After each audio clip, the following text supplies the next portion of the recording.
Hey, this is my 400th video. Yay!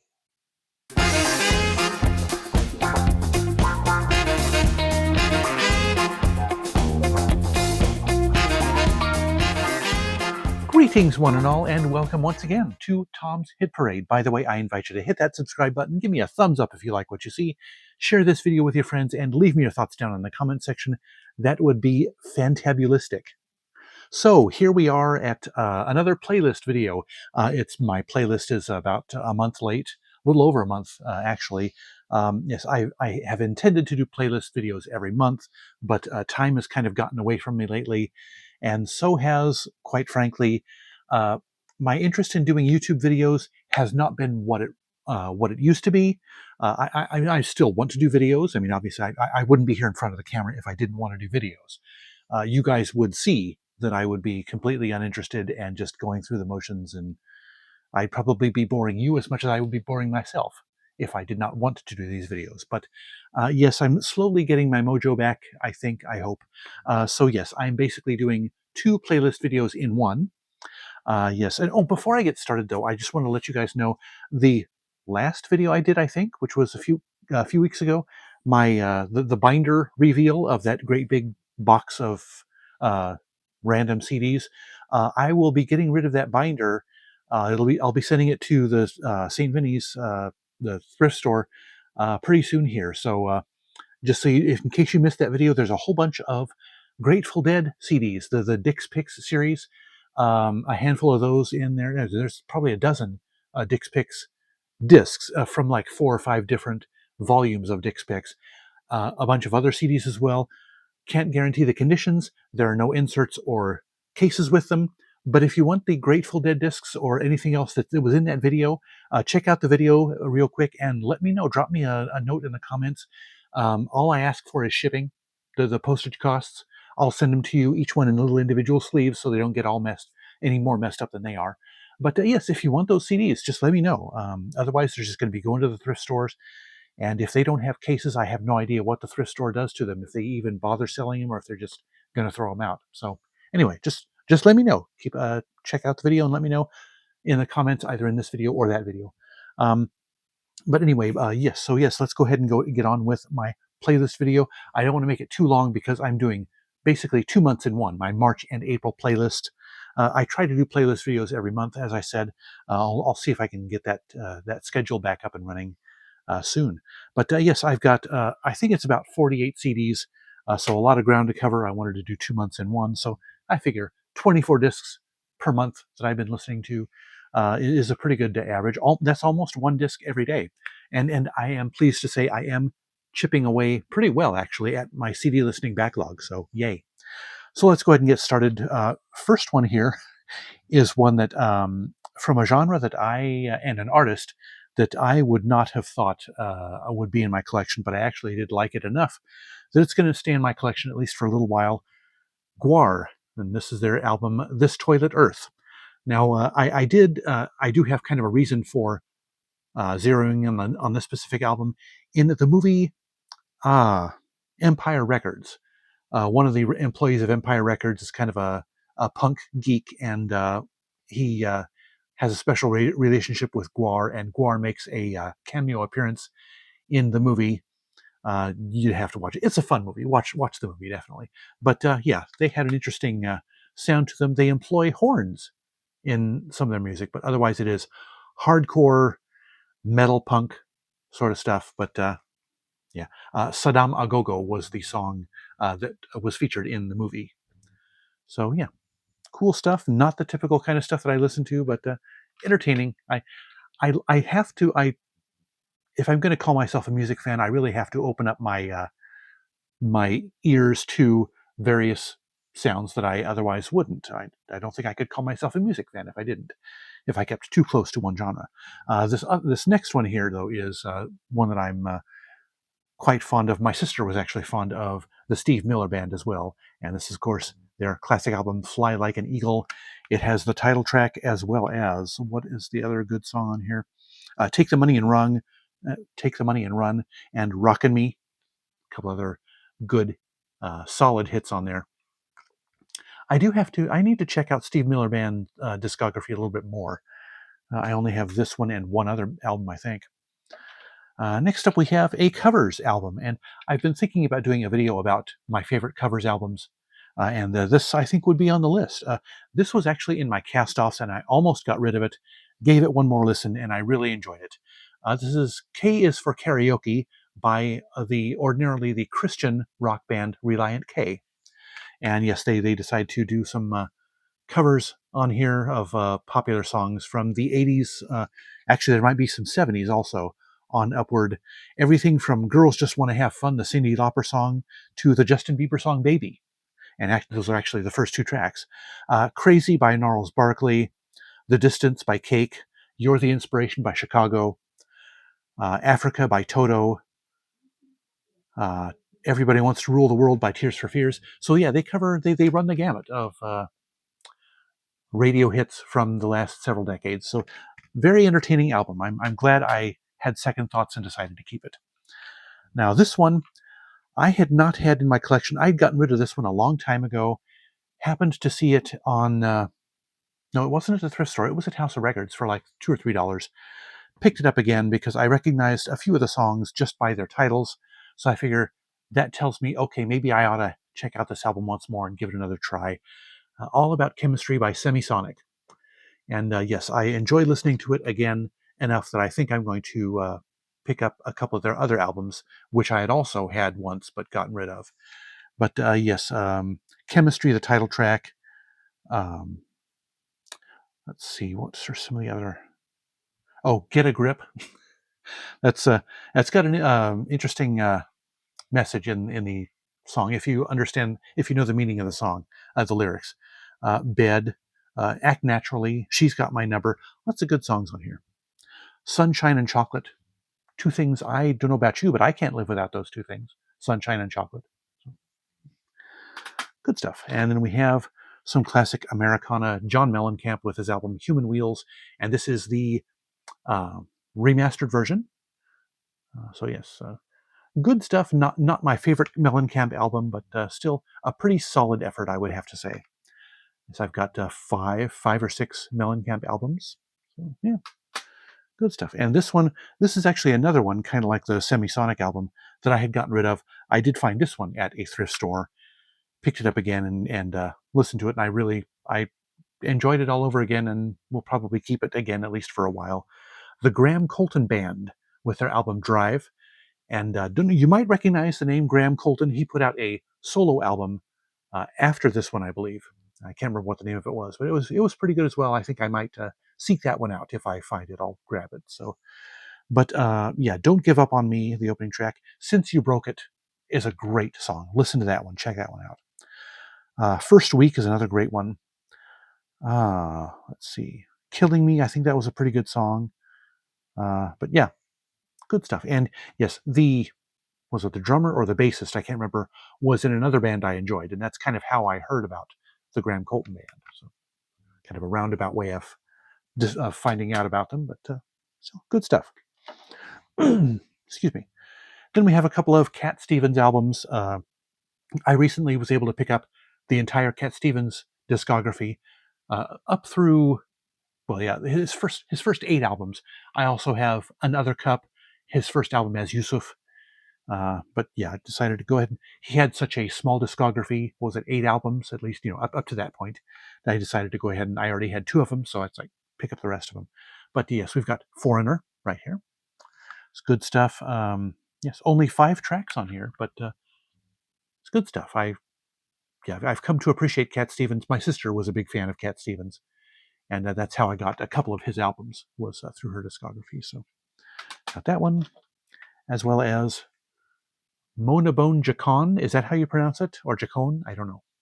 But yes, didn't this one have a couple of good hits on it? I think I See the Light. Wasn't that one of his singles?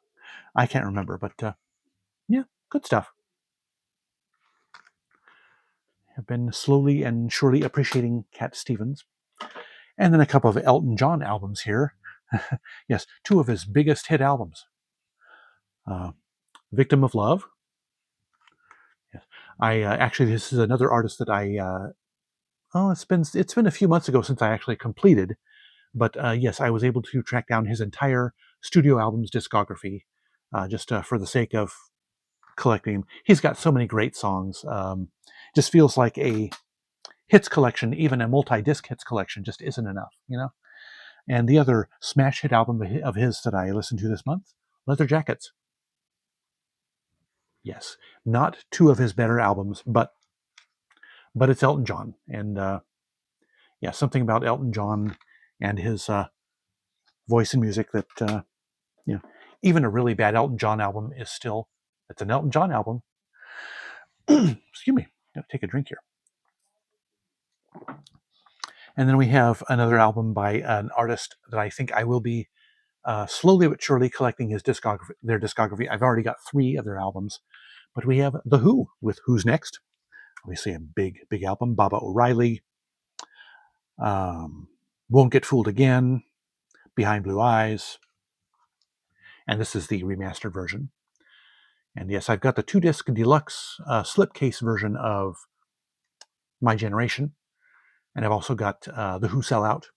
So yeah, I think I will be slowly building his collection. I'm going up to Portland a week from tomorrow, spending a few days up in Portland, and I think they are one artist whose albums I will be looking for in the racks there.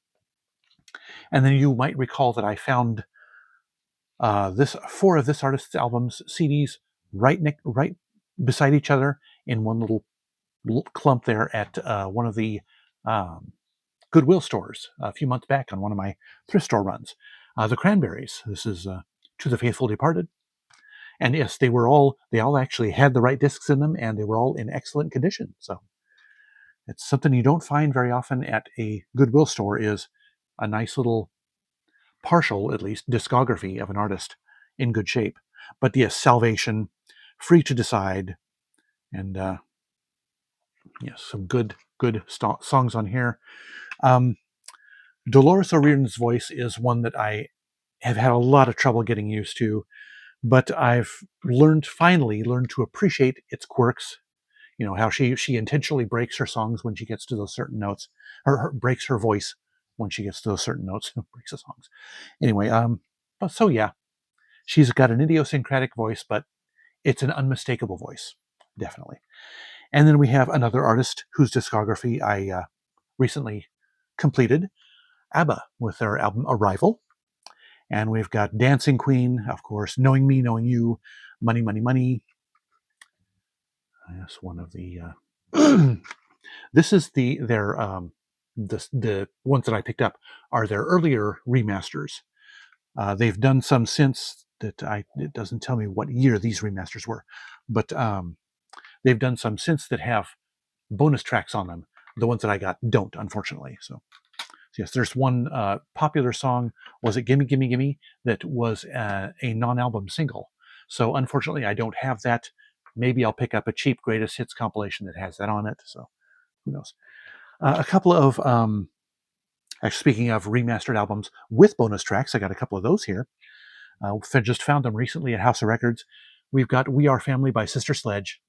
And yes, this one effectively replaces the greatest hits album that I used to have. That I showed you not too long ago, and I can't remember. I got it at the thrift store, but yes, this one has their biggest hits on it. The title track, of course, "We Are Family," as well as "He's the Greatest Dancer" and "Lost in Music." And yes, got 2 remixes of "We Are Family" and 2 remixes of "Lost in Music" round out the track listing on this album. So great, wonderful to have this. Yes, if all of the most popular songs from an artist come from one album, I would frankly much rather have that album, the studio album with the deeper cuts and stuff, rather than just have a greatest hits album. So there's that. And then this one I just picked up last week at House of Records. It is Naked Eyes with their debut album Burning Bridges. In the States, it was just the self-titled album, and it had a different cover. Actually, does it have? No, it doesn't. I thought on the inside cover, I thought it had the US version of the album cover, but no. But yes, this has their hits, Always Something There to Remind Me, and Promises, Promises, as well as a smattering of bonus tracks here at the end. This one's put out on the Cherry Pop label, so which makes me wonder what other good stuff from the Cherry Pop label am I missing. I've got a few of what do I have? Basha, her 3 big 80s or 80s 90s albums I have, and a couple of Pointer Sisters albums I think I have. No, the Pointer Sisters were on a different label. The remasters that I have are on a different label, but yeah. There are a couple of lesser known reissue labels out there that are doing good jobs remastering and releasing stuff. So put out your feelers and your eyes and stuff. Now this one I used to have a long time ago. Picked up his the LP, the regular LP version of it, and enjoy it. But I found this one. Can't remember where I found it, but decided I had to go ahead and pick it up. Um, Can't Slow Down by Lionel Richie, the deluxe 2-disc edition. Disc 2 has a bunch of demos, alternate takes, and working masters and session jams. And some remixes are at the end of the first disc, which has the original album on it. So, yeah. So, a great classic album by Lionel Richie. Definitely worthy of this remaster and deluxe treatment. So, yes. Great stuff. And now we have an album that you probably have never heard of, an artist you've never heard of. This one I found, I believe, at the thrift store a couple of months ago. Got around to listening to it. Ariel Dombal, I think is how you pronounce her name. And yes, the album is C'est si bon. And she is I believe, a French artist. Well, probably. And yes, most of the songs are actually probably about half of the songs are in French and half of them are in English. But some of the songs that have French titles, if I recall, the some or all of the vocals were in English. So, but yes, great voice, nice, light, poppy, bubbly personality. Not poppy as in contemporary pop. This has a bit of a throwback sound to it. But yes, she is very enjoyable. I will have to see if she has any other albums out there. But yes, this was a nice, surprising little find that I had never heard of before, took a chance on from the thrift store, and really enjoyed it. So, yeah. And trying to balance the stack so it doesn't fall over, but it's going to fall over anyway. So I will do a controlled fall over of the stack. This one, I need to recase this one because the case is kind of in bad shape. But you saw this at in a thrift store haul recently. The Best of Louie Louie. Yes, the song by the Kingsmen gets an entire album of covers as well as the original by the Kingsmen's right there in the middle. The Kingsmen got their start in Oregon, actually. They were a Portland band originally.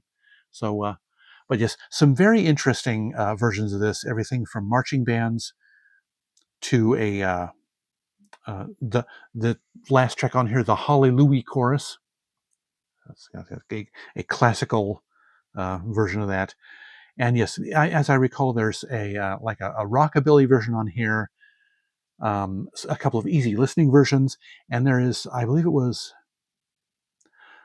the next to last, Les Dance or Les Dance and his orchestra. That is a kind of a new wave version of the song. So if you find this one somewhere, pick it up, unless you absolutely, totally hate the song, which I kind of did until I listened to this album. I just picked it up on a lark. If you find this one, pick it up. It's entertaining, definitely very entertaining. It may not be one that you keep in your collection long term, but it's fun, just for all the different variety of interpretations of the song that are on there. So now this one I had seen at Epic Seconds. Dry throat. This one I had seen at Epic Seconds a few months ago, but it was really scratched up. But it looked really interesting, so I didn't buy it. Eventually, about a month ago, I found it at a thrift store for $1. A couple little scratches on it, but it wasn't nearly as in bad shape as the one at Epic Seconds was. So I picked it up and thoroughly enjoyed it. I enjoyed it every bit as much as I thought I would. It's called Free to Be You and Me. It's by Marlo Thomas and friends. And you can see on the cover here, there's a good variety of artists, some singers and musicians, and some are not. And yes, this is just such a beautiful album, a fun album to listen to. This is one that I know my sister would have absolutely loved. It's just, I listen to this and I can feel my sister sitting beside me and enjoying it with me. That's how much. And yes, when it starts out, you hear a couple of. Now, this album was originally made in the 70s, just to give you the context of the time in which it was made. So when it starts out, you hear some, some things about, the traditional, old-fashioned gender roles, references to gender roles, like girls should be pretty and play with dolls, and boys should be strong and play with fire trucks and that kind of thing. Maybe not in those exact words, but just kind of that's kind of the idea that it comes along. But then it hits you several ways through the album that's kind of it kind of turns some gender norms on its ear, like the song William's Doll. The name of the song is self-explanatory. It's people shouldn't be afraid to you know bend gender norms, and it doesn't hurt anybody. So that's my belief anyway. But yes, just the variety of people on here. Also, Alan Alda, the actor, is on here. Harry Belafonte, Mel Brooks, um, Dick Cavett, who was a talk show host back in the 70s, Carol Channing, Rosie Greer, the classic football player, NFL football player. He does a song. Which song is it that he does? It's All Right to Cry. Yes, that kind of encapsulates the feel of this album. Be in touch with your feelings. You know, be who you feel you are is the message of the song, or the album. And so yes, that's one of the highlights. Was It's All Right to Cry, performed by Rosie Greer, big tough football player.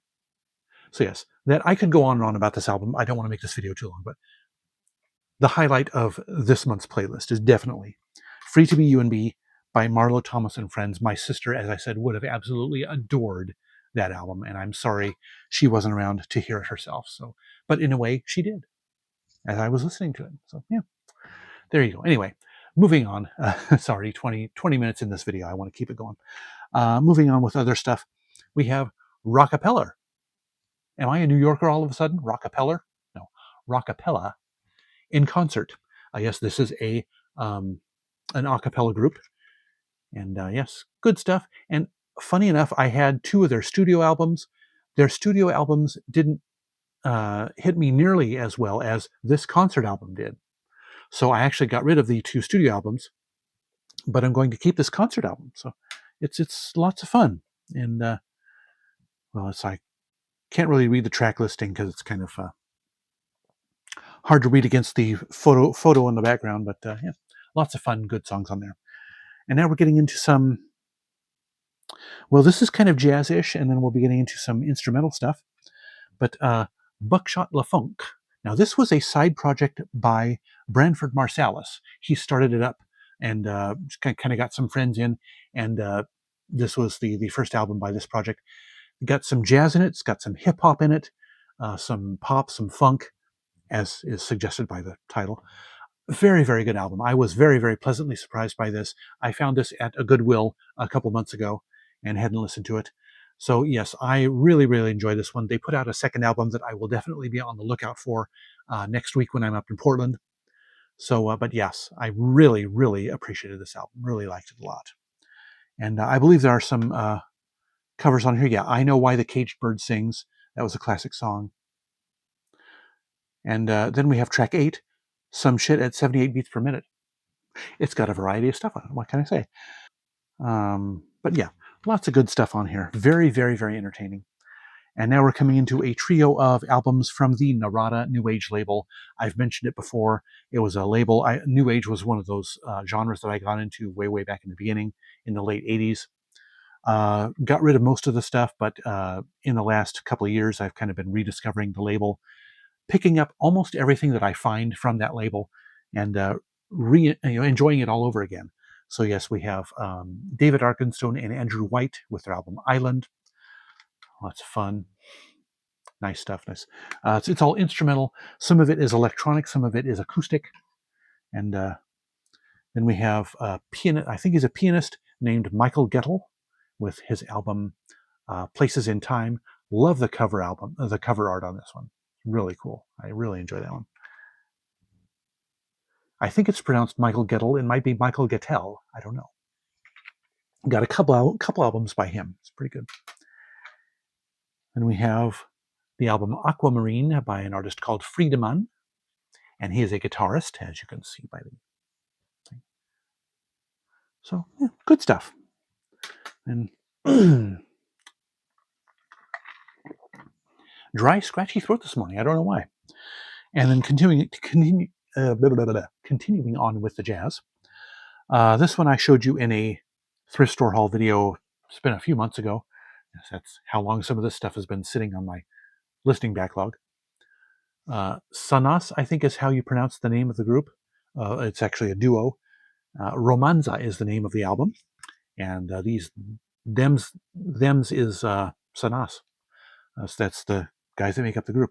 But yes, acoustic guitar-driven renderings of lots of songs from recently and not so recently. Besame Mucho, the classic folk song, as well as Fields of Gold, the Sting song. Then we have Just the Way You Are, the Billy Joel song. Every Breath You Take, another Sting, well, the Police in this case. And I Love Her, the Beatles track. Let's see, Wicked Game, the Chris Isaak song. So yes, a variety of stuff on here. Very, very well done. I enjoyed it. Lots of fun. Another one of those things that you pick up at the thrift store. You don't know what it is, and you end up really enjoying it. Now these guys, I've got 3 albums by them, I believe. It's a Japanese group called Yellow Magic Orchestra, and one of the members of the group is Ryuichi Sakamoto. I'm pretty sure, unless I've got that completely wrong. But yes, I can't stop and look right now. But yes, good stuff. Electronic. Yeah, I guess that's the best way to describe it. Is electronic with nice, strong melodies and beats. Not quite disco, but kind of beat-driven electronic instrumental music. So yeah, good stuff. I'm probably not describing it very well, but yeah. And this actually is a 2-disc one. It has, I believe, one of them is the Japanese version of the album. The other one is the American version of the album. So yes, good stuff on there. I'm going to some more acoustic or instrumental stuff. We have Andreas Vollenweider, who is a harpist, legendary harp player. And this is a set called Trilogy. It's actually his first 3 studio albums. Yes, Behind the Gardens, as well as Caverna Magica. Those 2 albums make up disc 1. It's got an itch on my hand. As well as White Winds is on disc 2, as well as a couple of EPs that round out the collection here. So just figured I'd pick up this set. I've got a couple of his albums on vinyl. Enjoy it. Yeah, good, nice little mellow background music to relax to. Good stuff. And we have some more electronic stuff. This is from a French artist, actually, and I have had some of his other stuff. Got rid of it a while ago, but just decided to give this guy's stuff another try. Jean-Michel Jarre. He is an electronic artist, the son of film composer Maurice Jarre, incidentally. And this is his first album, Oxygen. And yeah, as you can see, this is kind of a pattern with his albums. He just kind of labels the tracks part 1, part 2, etc. But very good stuff. Kind of ambient, and yeah, not too dissimilar from Andreas Vollenweider, but it's more synthesizers and not harps. And then his follow-up album, I believe, Equinox, or that's probably pronounced Equinox, the traditional French pronunciation of it. And then again, just labels the tracks part 1, part 2, etc. I believe Equinox Part 4 was some bit of a fairly significant popular track of his. It was used like in movie trailers and commercials and that kind of thing. So you probably have heard that song at some point. Then we're getting into some smooth jazz or fusion jazz. I don't really like the name smooth jazz. It's not representative because some of it is rather upbeat, as is actually a lot of this artist's stuff. I've seen these CDs at the store, never bothered checking them out until one of my Facebook friends put a song of theirs on one of his reels, and he actually works at one of the local record stores. And I listened to it and was like, oh, that's what these guys sound like, huh? I guess I better pick up some of their albums. Flim and the BBs, that's the name of the artist, and they started their thing back in the early 80s. So yes, they were there this whole time and I missed them. But yes, this is their album Tricycle. And yes, some good, fusion jazz, guitars, drums, saxophone, bass, sometimes keyboards, good stuff. And then Neon is another one of their albums. So yeah, good stuff. I really enjoy them. Then we're getting into some stuff that just about pretty much everybody has heard of this guy, Vince Guaraldi. And this is one of his classic albums, Oh Good Grief. Of course, music that made used in the Charlie Brown shows. This album is from 1968, and it has all of the classic hits. I do have I think it's a 2-disc greatest hits of Vince Guaraldi. But when I saw this on the shelf, I've kind of had a thing lately for the original albums. Obviously, if it's on CD and it's from 1968, it's not the original album, but you know what I mean, the original track list. So had to pick that one up. So good stuff. And then album from I've got a couple of this guy's early albums, and then this was kind of this album was kind of a resurgence in his career. Kind of sparked a resurgence in his career. Herb Alpert with his album Rise. The title track was a pretty significant hit back in 1979 when this album came out.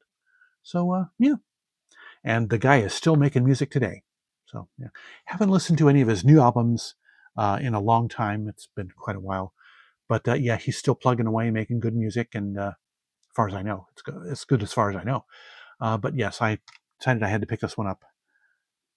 Yeah, good stuff. And speaking of great classic jazz artists who I have had on LP, I have some of Herb Alpert stuff on LP, but this guy too, Chuck Mangione. And this is his classic biggest hit album, Feels So Good.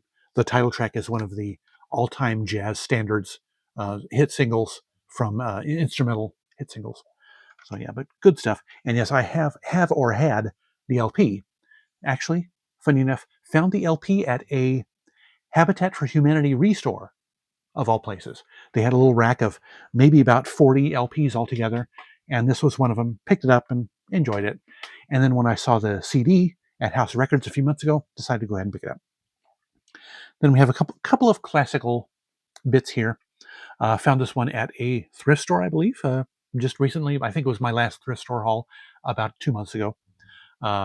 Wendy Carlos was Switched on Bach 2000, the sequel or update of her original Switched on Bach album, which was, I mean, it is her album, but it was done under the name Walter Carlos. Long story, look it up. But yes, synthesizer renditions of classical pieces. That's what the original Switched on Bach was, and she did a follow-up, 1 or 2 follow-up albums back then, and then this re-up, if you will, of synth-based classical stuff. Good stuff. And she also did the score for Tron and the score for A Clockwork Orange, the Stanley Kubrick movie. So, good stuff. And then one classical, one actual real classical album I have here. This is The Planets by Gustav Holst, as well as Enigma Variations by Elgar, conducted by Man with Mustache. No, conducted by Sir Adrian Bolt. And yes, The Planets is performed by the London Philharmonic, and the Enigma Variations are performed by the London Symphony Orchestra. Would have been nice to have the London Symphony do the whole thing, but still a great rendition of The Planets. One of my favorite classical suites. Good stuff. And now we are getting into, well, the soundtracks, except first we have a soundtrack adjacent CD. This one I found, and I think I showed it in a thrift store haul video. We Love Disney. Contemporary artists doing interpretations of songs from Disney movies. So, yeah. I have seen a shockingly small number of the Disney animated movies, an embarrassingly small number of them. But of course, being a music fan, I kind of know the songs. But yes, you've got Neo, Jessie J, Jason Derulo, Gwen Stefani performs The Rainbow Connection from the Muppet movie. Incidentally, that was not originally a Disney movie. That Disney bought the Jim Henson Studios, so it's kind of not originally a Disney movie, so that's a minor little split hair gripe that I have with that. But she does a good job on the song. Ariana Grande, Fall Out Boy does I Want to Be Like You, the monkey song from the Jungle Book. Tori Kelly performs Colors of the Wind from Pocahontas. Casey Musgraves does A Spoonful of Sugar from Mary Poppins. I do like Casey Musgraves. Jessie Ware sings A Dream is a Wish Your Heart Makes from Cinderella. Rascal Flatts and Lucy Hale perform Let It Go from Frozen. It's a good compilation, I gotta say. I will, more often than not, I will pick up a Disney Interpretations album. As I think I have one that's done by a symphony orchestra, I think. So, and I have one that's done by Dave Brubeck, the jazz artist. So yeah. Now we're getting into the soundtracks proper. Let me take another quick drink here. And yes, as has been the case with, as reflected with my listening habits lately, about a third of this entire list is soundtracks. So, but yes, we've got TV shows, we got movies, and we got the whole gamut here. Starting off with a couple of TV shows, we've got Cobra Kai. This is the season 1 soundtrack. Great, high octane instrumental stuff by Zach Robinson and Leo Bierenberg. Great stuff.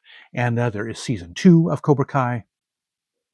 And that's just a 1 disc. Starting with season 3, they were 2 disc sets. And actually, the final season, season 6, was a 3 disc set. So, yes. And yes, I've got all 6 Cobra Kai seasons. Great music from a great TV series.